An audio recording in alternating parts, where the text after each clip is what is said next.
your job is. Yeah, it's not like sitting around going, oh, these guys are evil or anything. They're just like, okay, if this doesn't get settled by this amount of time, then these guys are getting called in, and, you know... And that's that. And that's that. Yeah. People are going to go down at that point, right?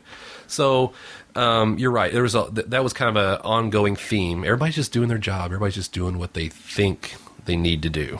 And it's not... There's not a bunch of value judgments going on, like, oh, you're a Somali pirate, you're evil.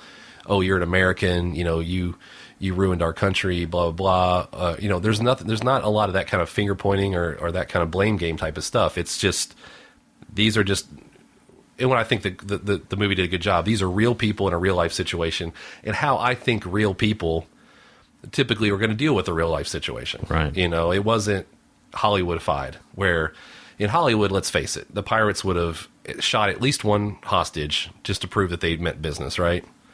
I don't want to ruin it for anybody. That's not the way this movie plays out. And I mean, because it's a true story, and they are true to that story. Yeah, I mean, and I think a lot of the portrayal has to do with the lead actor of the Somali pirates, the Barkhad Abdi, who played Muse. He did an outstanding job. And, you know, it's not the typical actor that you're going to see in a Hollywood major film like this, you know. It looks, you know, he actually is Somali, and he recently, not that long ago, immigrated to America, and so, you know, he's not what you normally see. As a matter of fact, the clip that I'm going to play, or did play earlier, is the scene where he comes on board and goes into the control room. That was the first time that he and Hanks met.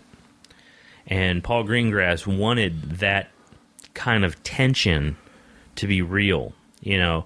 So what you're seeing is not only two actors acting, but also you're seeing two actors trying to feel each other out, just like what would happen in real life. These are two, if you will, captains, two leaders trying to feel each other out and see what each other is about. And so that made for a very real moment, and I think his performance, you know, really sold it. Well, and I think that moment is also really good for the audience, because you've kind of seen both of these guys. What type of captains are they? You know, you learn that Tom Hanks is a by-the-book type of guy. I mean, he gets under the skin of his, of his crew a couple times, because he's very regimental. He's very authoritarian in the sense, not in an unfair way, but I mean, his whole thing is, I mean, a couple times he interrupts their coffee breaks, like, okay, without saying, okay, you guys have been in breaks long enough. He says, enjoy your coffee, now get back to work. And he's a real stickler for protocols and stuff. And then on the flip side of that, you get Muse, who you see, he has his authority because he went out and fought to get it. He's scrapping for every bit of respect he can get from his crew and the other crews. Whereas Tom Hanks was kind of, he shows up on the ship and everybody knows, okay, this is the captain, you know, he's a hard ass, we're going to follow him. Muse doesn't necessarily have that type of experience. He picks his crew out of a group of kids, almost like I thought it was like picking like a dodgeball team or something. Right. But these are young guys too. I mean, we're not talking like hardened Al-Qaeda, terrorist type people. I mean, we're talking, young fisherman village type people. Right. And so he has to fight. He fights to get his respect. And so by the time those two captains are in the same control room together, you kind of know where they're coming from, and you know that they're both good captains. I mean, they're both good leaders in their own way. Right. Right. And I mean, you think about it. This guy is acting along Tom Hanks. How intimidating must that be for this guy? I mean, I would say Hanks is probably easily one of the top actors of our generation. I mean, and it shows all throughout this movie. He does the job that you would expect Tom Hanks to do. There's a part towards the end where he's in a scene with a corpsman, a Navy corpsman that having been in the Navy, it felt very real to me, having dealt with the corpsman. But he breaks down, and that breakdown is a very real moment after going through such stress. She's asking him if he's fine, and he obviously isn't. And there's a lot of blood, and he's saying it's not all mine. And you can tell the experience.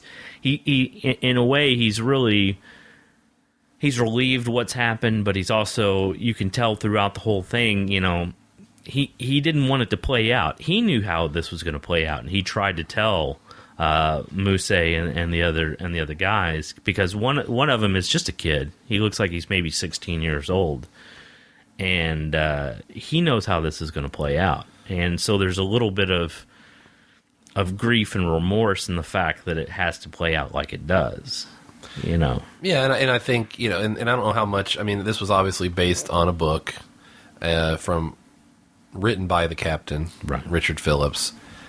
And so we're really getting his take on it, his memory of it. So, but it sure seemed like in the movie, like Tom Hanks tried to portray it in a way that he made a couple of attempts to try to stop things from escalating, and they don't work. We all know the story from the news. I mean, eventually the Navy SEALs have to take care of business, but Tom Hanks doesn't just sit around and wait for that to happen. He tries to reason with Muse several times, more than once. He tries, he tries to kind of turn the pirates against each other, psychologically a couple times. He makes some efforts.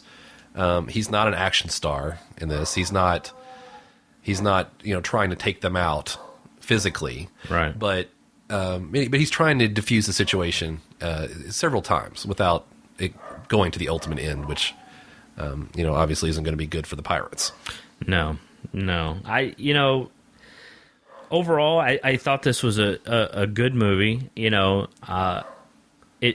It kind of surprised me how matter of fact it was, but in the end, I think it was kind of refreshing.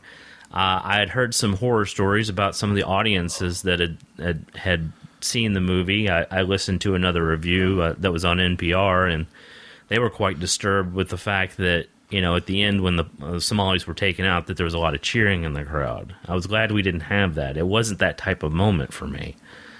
It wasn't done. Now, don't get me wrong. It wasn't a moment of, a feeling necessarily sorry for the Somalis, because again, the way it was portrayed, it was just kind of matter of fact that this is the way it had to happen. There was no other choice.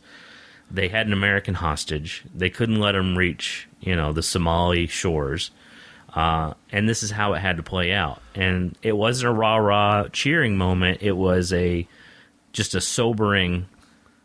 This is just the way it has to happen. Well, and I think it was a fitting story.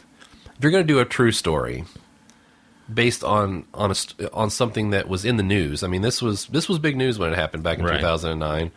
I think most people, even if all you watch is the local news, you saw something about this. This was kind of a big story. There was a lot of kind of mixed emotion about it when it happened in real life. Part of it was, oh, hey, look, the American military is so good that we can come in and take out these pirates. And I think there was, some of that rah-rah sort of thing, but there was also the kind of the flip side, like, President Obama's critics. It's like, oh, we're going to cheer this guy because he had the guts as commander-in-chief to take out teenagers with Navy SEAL snipers. Yeah. I remember that as being a big criticism at the time. Obviously he faces his share of critics for everything he does. But and as any president would in a lot of ways. But I thought this was a good way of kind of telling the story as it happened and letting those judgments go with the audience when they leave. Like, it didn't tell you how you need to feel about this movie. Right. Because everybody's got an opinion of it before they saw it. I mean, most people, except for people who maybe don't pay any attention to, national or international affairs, but I think most people are familiar with this story, that there was a Somali piracy incident, and there was, a SEAL action that actually ultimately ended it. So those opinions, it's not trying to rewrite your opinion. It's not trying to tell you anything that you probably already had an opinion of it. And I think seeing this movie, you might have a slightly more informed and maybe more sympathetic opinion in terms of the pirates themselves. Yeah, I would hope so. Like I said, it wasn't that heavy of a message, but the message was there, and I like kind of that. I like it when a director trusts the audience, to make their own decisions, And like you said, you don't have to tell me how to feel, Just give me, present the material to me. Yeah, I think the message. Yeah, exactly. Sorry to step on you there. I think the message was more about the parallels, the way he showed the parallels. Like I already said about how Musset was a captain versus how Phillips was a captain. Other parallel would be, Phillips, you learned his opinion of, he's concerned about his children and about their prospects in life in the United States. Like, oh man, times are tough out there. It's going to be tough for them to make a good living. Mm-hmm. And then he meets these guys, these pirates that are like pretty much the same age as his kids, because he mentions that one of them is getting ready to go to college, and one of them's in college. So these guys, puts them right in that late teen, early 20s area, which every one of these pirates falls within, probably between, maybe 15 and 25, I would say for sure. So you kind of you can kind of see what's going on, because Tom Hanks is such an amazing actor. You can kind of tell when he talks to these guys and when he just looks at them. I mean, he gives like these knowing glances to these guys, and you can't help but think, oh, he's thinking about his kids. Like, I thought my kids had it bad. These guys are the same age and I was worried about my kids making a living. These guys have to resort to piracy to make a living.